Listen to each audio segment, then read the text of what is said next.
अब यहाँ पे देखो सॉल्ट है, जब हम सॉल्ट में वाटर डालेंगे तो हमारे पास एक एसिड आएगा, एक बेस आएगा। तो यहाँ पे हमारे पास सॉल्ट है सोडियम क्लोराइड, इसमें हमने जब वाटर डाला तो ये बन गया sodium hydroxide and HCl। Now आपको पता है sodium hydroxide is a strong base and HCl is also a strong acid. अब दोनों स्ट्रॉन्ग है, तो जो हमने पीछे क्या पढ़ा था कि strong acid plus strong base से जो सॉल्ट बनता है that salt is neutral. That means कि NaCl जो है वो न्यूट्रल है, ना वो एसिडिक है ना वो बेसिक है, बिकॉज स्ट्रॉन्ग एसिड है स्ट्रॉन्ग बेस है, दोनों ने एक दूसरे के इफेक्ट को नलीफाई कर देना है। तो ये हमारे पास आ गया न्यूट्रल सॉल्ट। अब इसका pH क्या होता है, न्यूट्रल का 7 होता है। तो न्यूट्रल जो होता है इसमें कोई भी इसमें चेंज नहीं आएगा। लिटमस में भी अगर देखो ना तो ये रेड को ब्लू करेगा ना ब्लू को रेड करेगा। और अगर आप यूनिवर्सल इंडिकेटर भी देखो तो यूनिवर्सल इंडिकेटर में भी आपको पता है कि न्यूट्रल पे ग्रीन कलर होता है। तो ना ये रेड की, अगर एसिडिक होगा तो रेड की तरफ जाएगा, बेसिक होगा तो ब्लू की तरफ जाएगा। तो इसमें कोई भी चेंज नहीं आएगा। So this is soluble in water. तो आपको पता है सोडियम क्लोराइड को वाटर में मिक्स करो तो वो सॉल्युबलाइज हो जाता है। अब इसके बाद हम एग्जांपल देख लेते हैं एल्यूमिनियम क्लोराइड की। अब आपको ये सॉल्ट दिया है, उन्होंने आपसे, मान लो अगर आपको पेपर में भी 1 मार्क में आ जाता है ये जो सॉल्ट है ये कौन कौन से एसिड एंड बेस से बना है। तो आपने क्या करना है, सॉल्ट है उसकी हाइड्रोलिसिस करके देखो, उसमें वाटर डाला। अब आपको पता है ये एल्यूमिनियम क्लोराइड है, ये डिसोसिएट हो जाएगा aluminium ion plus chloride ion. यहाँ पे 3 है इसलिए 3 क्लोराइड आयन बनेंगे, ठीक है। अब हमने वाटर डाला तो यहाँ पे H पॉजिटिव OH नेगेटिव। तो ये बैलेंसिंग आपको पता है, जैसे एल्यूमिनियम की वैलेंसी 3 होती है तो यहाँ पे हमने 3 इसलिए लिया ताकि हमारे पास 3 हाइड्रोक्साइड बन जाए और 3 हमारे पास H पॉजिटिव, क्योंकि इधर भी 3 है।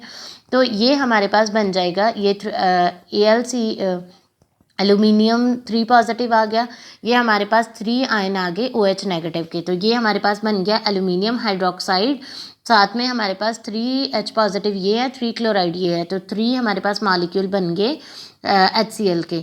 Now we know that HCl is a strong acid and aluminium hydroxide is a weak base. तो इसका मतलब इससे पहले तो हमें ये पता चल गया कि ये जो सॉल्ट है वो कौन से एसिड प्लस कौन से बेस से बना है, ठीक है, राइट। तो हमें ये पता चल गया। सेकंड, अब हम देखेंगे कि ये जो सॉल्ट है क्या ये एसिडिक है, क्या ये बेसिक है या न्यूट्रल है। नाउ वी नो कि हमारे पास जो एसिड है इसमें वो स्ट्रॉन्ग है, स्ट्रॉन्ग एसिड है वीक बेस है। दैट मीन्स कि ये जो हमारे पास सॉल्ट है ये भी क्या होगा, एसिडिक।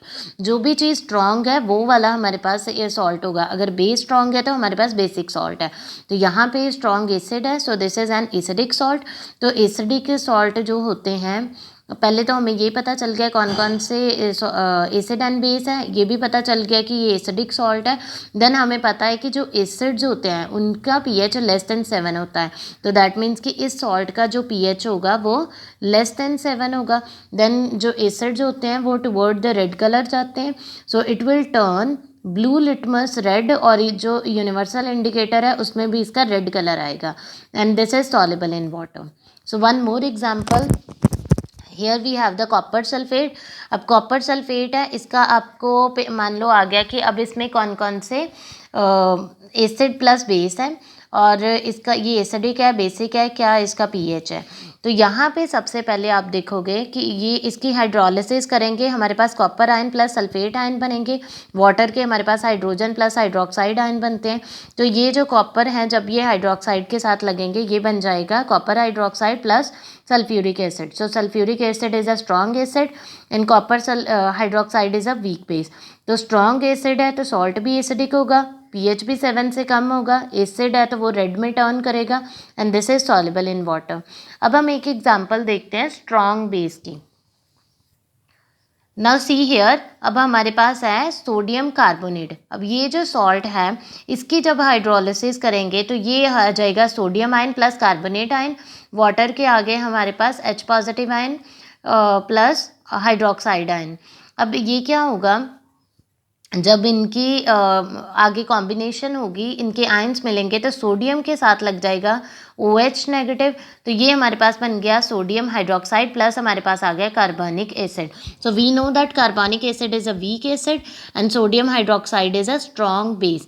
तो इसका मतलब कि स्ट्रॉन्ग बेस है, जो हमारे पास सॉल्ट है ये क्या है, बेसिक इन नेचर। अब सॉल्ट का पता चल गया, this is basic in nature, basic है तो इसका जो pH है वो 7 to 14 के बीच होगा, that means pH more than 7। अब जो बेसिस होते हैं they turn the red litmus blue, ठीक है।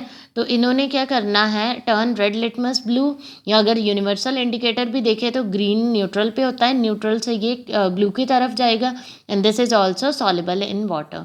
सो इस वे से हम देख पाते हैं कि जो गिवन हमें सॉल्ट दिया है ये बहुत इंपॉर्टेंट है पेपर के लिए। 1 मार्क में आपको कोई भी सॉल्ट दिया जा सकता है, उसमें आपको बोला जा सकता है कि ये एसिडिक है, बेसिक है या फिर न्यूट्रल है, ठीक है।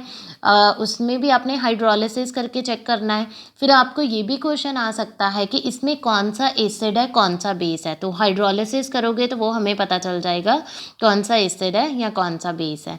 या कई बार सीधा पूछ लेते हैं क्या ये सॉल्ट जो है वो एसिड मतलब ब्लू लिटमस को रेड में टर्न करेगा या नहीं करेगा, तो वो आपको कैसे पता चलेगा, अगर आपको पता होगा कि उसमें क्या स्ट्रॉन्ग एसिड है या स्ट्रॉन्ग बेस है। So this is all about the pH of the salt.